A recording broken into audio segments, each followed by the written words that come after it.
พยากรณ์อากาศประจำวันที่9 มีนาคม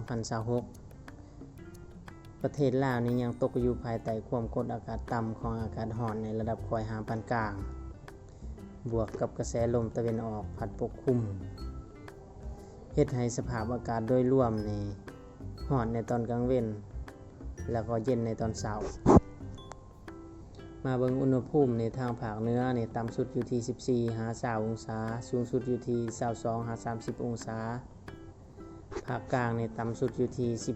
17-21 องศาสูงสุดอยู่ที่ 26-32 องศาภาคใต้นี่ต่ำสุดอยู่ที่ 18-21 องศาสูงสุดอยู่ที่ 31-33 องศา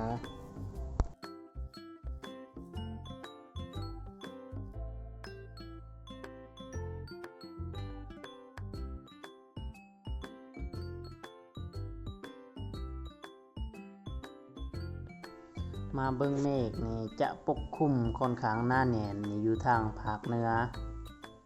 โดยเฉพาะแม่นภาคเหนือด้านตะวันออกมีเมฆปกคลุมหนาแน่น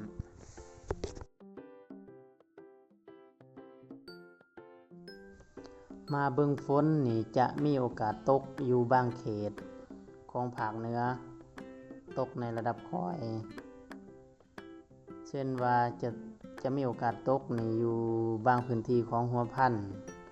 บางพื้นที่ของแขวงพงสาลีบางพื้นที่ของหลวงพระบางบางพื้นที่ของเสียงขวางบางพื้นที่ของไสสมบูรณ์บางพื้นที่ของบ่อแก้วบางพื้นที่ของหลวงลำท่า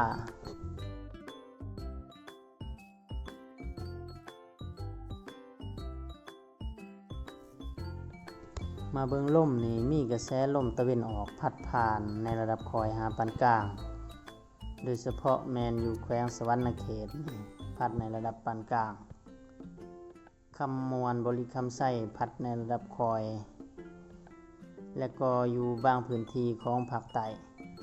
พัดในระดับคอย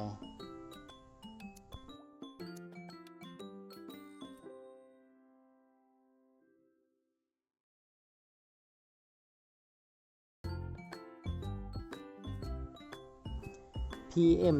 2.5 นี่อยู่ทางภาคเหนือนี่มีค่า AQI นี่เกินมาตรฐานหลายแขวงเช่นว่าหลวงน้ำท่าบ่อแก้วไสยบุรี PM 2.5 นี่จะสูงเกินมาตรฐาน